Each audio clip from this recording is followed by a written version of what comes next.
नमस्कार, मैं doctor Milind Joshi, paediatric laparoscopy surgeon और urologist happy kids hospital Jalgaon यहाँ पर कार्यरत हूँ।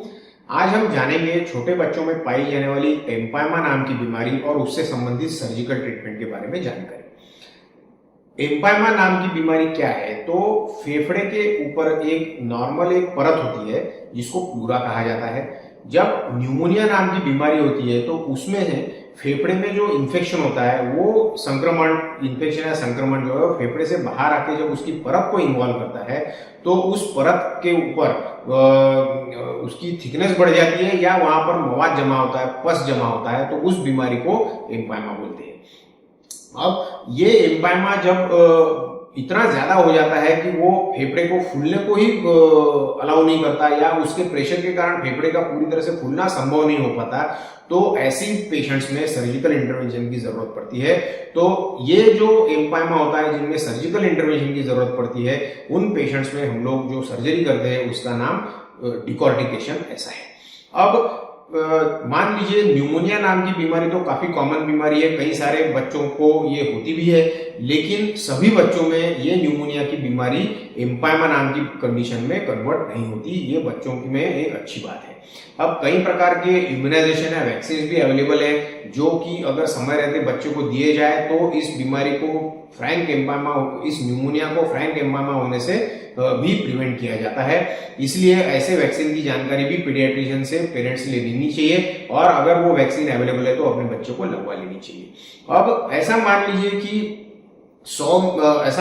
न्यूमोनिया की बीमारी तो काफी कॉमन बीमारी है, तो ऐसे बच्चे जिनमें अपनी बीमारी से लड़ने की क्षमता किसी भी कारण से कम हो, जैसे उनका वजन कम हो या वो मालनरिश्ड हो या जिस बैक्टीरिया के कारण इन्फेक्शन हो रहा हो उस बैक्टीरिया की जो विरुलेंट पावर है, मतलब इन्फेक्शन क्रिएट करने की जो क्षमता है वो अगर बहुत स्ट्रांग हो, जो कि पेशेंट की इम्यूनिटी को भी आसानी से ओवरकम कर पाए, ऐसे बच्चों में ये न्यूमोनिया की बीमारी काफी रैपिडली डेवलप होती है और ये न्यूमोनिया की बीमारी एम्पायमा में कन्वर्ट होने के चांसेस काफी ज्यादा रहते हैं।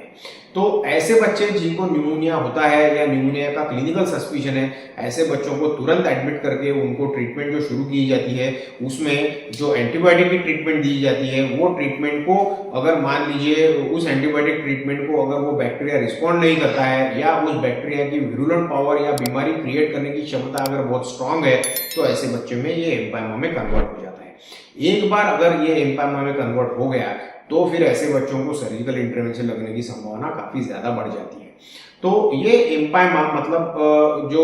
फेफड़े के ऊपर की परत के अंदर मवाद का जमा होना या पस का जमा होना, तो इसमें कई प्रकार के सर्जिकल इंटरवेंशन हमको करने पड़ सकते हैं बच्चों में। जैसे अगर मान लीजिए ये मवाद अगर बहुत ज्यादा लिक्विड फॉर्म में हो तो उन बच्चों में, ऐसे बच्चों में छाती में एक छोटी सी ऑपरेशन करके नली डाली जाती है और इस मवाद को निकाल दिया जाता है, जिसको इंटरकोस्टल ड्रेनेज बोलते हैं। ये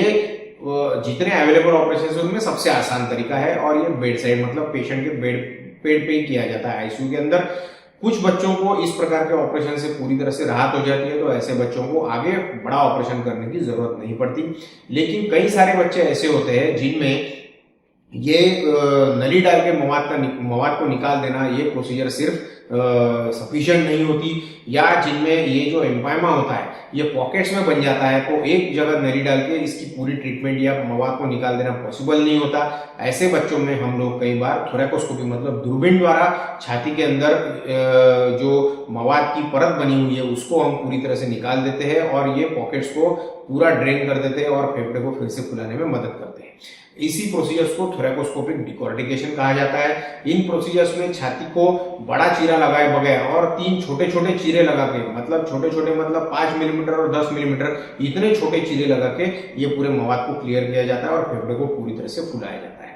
हालांकि ये प्रोसीजर को सक्सेसफुल करने के लिए बीमारी की कौन सी स्टेज में ये बच्चा पीडियाट्रिक सर्जन के पास रेफर किया जा रहा है ये बहुत जरूरी है, क्योंकि अगर ये शुरुआत के दौर में या जब तक ये फेफड़े के ऊपर की परत बहुत ज्यादा ठीक नहीं हो गई हो, ऐसे टाइम पे अगर ये बच्चे रेफर किए जाते हैं तो थोरैकोस्कोपिक डिकॉर्टिकेशन के रिजल्ट्स बहुत अच्छे हैं। लेकिन अगर एक बार ये परत बहुत ज्यादा जम गई हो या जिसने फेफड़े को पूरी तरह से जकड़ लिया हो या ये परत या फिर जो मवाद जो है ये ऑर्गेनाइज हो गया हो, तो ऐसे बच्चों में थोरैकोस्कोपिक डिकॉर्टिकेशन की एडवांटेज नहीं दे सकते और फिर ऐसे बच्चों में छाती खोल के थोरैकोटॉमी नाम की प्रोसीजर है उसको करके ये पूरा मवाद को निकाल देना पड़ता है, जिसको डिकॉर्टिकेशन बोला जाता है। ये जो प्रोसीजर है, ये प्रोसीजर कई बार हमको न्यूमोनिया, जो नेक्रोटाइजिंग न्यूमोनिया होता है जिसमें लंग पूरी तरह से डिस्ट्रॉय हो जाता है, मतलब फेफड़ा बीमारी के कारण पूरी तरह से डिस्ट्रॉय हो जाता है, उसके ऊपर का आवरण भी खराब हो जाता है, ऐसे बीमारियों में भी कई बार हमको करना पड़ता है। तो ये जो डिकॉर्टिकेशन या एम्पाइमा की जो सर्जिकल इंटरवेंशन है, ये सर्जिकल इंटरवेंशन को हम लोग कई बार छाती खोल के भी ऑपरेशन करना पड़ता है और ये जो फेफड़े के ऊपर की जमा हुई परत है जो फेफड़े को जकड़ के रख रही है, फूलने नहीं दे रही है, ऑक्सीजनेशन नहीं करने दे रही है, जिसके कारण बच्चे को सांस लेने में तकलीफ हो रही हो, बुखार आ रहा हो, आराम नहीं पड़ रहा हो, एंटीबायोटिक ट्रीटमेंट को भी रिस्पॉन्स नहीं मिल रहा हो, तो ऐसे बच्चों में ये प्रोसीजर करनी पड़ती है। और ये परत को पूरी तरह से निकाल देने के बाद और फेफड़े को फ्री कर देने के बाद फिर जब फेफड़े का फिर से फूलना शुरू हो जाता है, फिर ऑक्सीजन की प्रोसीजर शुरू हो जाती है और बच्चे की सांस लेने की तकलीफ धीरे धीरे करके कम हो जाती है। तो ये इस सर्जिकल प्रोसीजर के एडवांटेजेस है। इसलिए अगर मान लीजिए कि आपके पीडियाट्रिक सर्जन ने बच्चे की जांच के बाद अगर उसको डिकॉर्टिकेशन की अगर सलाह दी गई है न्यूमोनिया की बीमारी में और साथ में उसके द्वारा हुए कॉम्प्लिकेशन के कारण, तो बिना हिचकिचाहट तुरंत अपने पीडियाट्रिक सर्जन की सलाह के अनुसार बच्चे का ये ऑपरेशन करवा लेना चाहिए, क्योंकि इसके कारण ही बच्चे की रैपिड और कंप्लीट रिकवरी पॉसिबल है। और ऐसे बच्चों में आगे जाके फेफड़े का कॉम्प्रोमाइज होना या फेफड़े का न फूलने के कारण क्रॉनिक फाइब्रस कंडीशन होना, ऐसी प्रॉब्लम्स को अपन ओवरकम कर सकते हैं और फिर ऐसे बच्चों का जो विकास है वो नॉर्मल तरीके से किया जाता है। अब आपको ये जानकर आश्चर्य होगा कि बच्चों में जो फेफड़े का विकास है वो पैदा होने पे तुरंत कंप्लीट नहीं होता है, जबकि ये पैदा होने से लेके उम्र के पहले 2 साल तक ये कंटिन्यूअस प्रोसेस है। इसलिए अगर मान लीजिए बच्चों को इस उम्र के अंदर अगर ऐसी कोई स्ट्रक्चरल बीमारी फेफड़े के अंदर हो गई तो ऐसे बच्चों को लाइफ टाइम के लिए फेफड़ों का प्रॉब्लम डेवलप हो सकता है। इसलिए ऐसे बच्चों में बहुत ज्यादा ऑब्जर्वेशन की या ऐसे बच्चों में कोई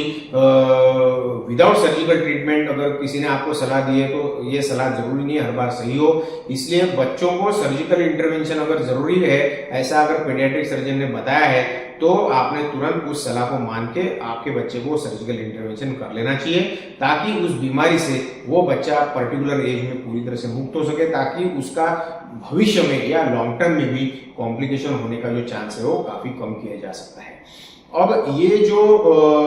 डिकॉर्टिकेशन की बीमारी है या सर्जरी है, इस सर्जरी को करने के बाद बच्चे के फेफड़े एक बार फ्री हो जाए, फिर उसके बाद इनको भविष्य में इस प्रकार के आवरण बनने के जो चांसेस है ये काफी कम हो जाते हैं और इनमें फ्यूचर में भी इस प्रकार की बीमारियां होने के चांसेस कम हो जाते हैं। कुछ बच्चे ऐसे होते हैं जिनमें न्यूमोनिया की बीमारी इतनी सीवियर होती है कि फेफड़ा उसमें पूरी तरह से नष्ट हो जाता है या फेफड़े का कोई हिस्सा नष्ट हो जाता है बीमारी के कारण, जिनको नेक्रोटाइजिंग न्यूमोनिया बोलते हैं। ऐसे बच्चों में कभी कभी हमको ये डिकॉर्टिकेशन की प्रोसीजर के टाइम पे फेफड़े का भी कुछ हिस्सा निकालना पड़ता है, जिनको लोबेक्टमी या पार्शियल लोबेक्टमी या न्यूमोनेक्टमी ऐसे भी कहा जाता है। तो इसमें आवरण निकालने के साथ साथ फेफड़े का खराब हुआ हिस्सा भी निकालना पड़ता है। तो ये एक सुपर मेजर प्रोसीजर होती है बच्चों में। कई बार इनमें रक्तस्राव भी होता है, खून भी बहता है, तो इनमें ऑपरेशन के बाद जो है उनको बच्चे को ब्लड भी चढ़ाना पड़ता है, कई बार ऑपरेशन से पहले भी ब्लड चढ़ाना पड़ता है। लेकिन इस बीमारी में एम्पायमा की बीमारी में डिकॉर्टिकेशन की प्रोसीजर अगर आपके बच्चों के सर्जन ने आपको सजेस्ट करी है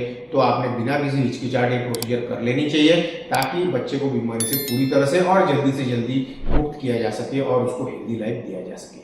ये जानकारी अगर आपको अच्छी लग रही हो तो ये वीडियो को कृपया लाइक करिए, शेयर करिए और हमारे चैनल के साथ जुड़े रहिए। धन्यवाद।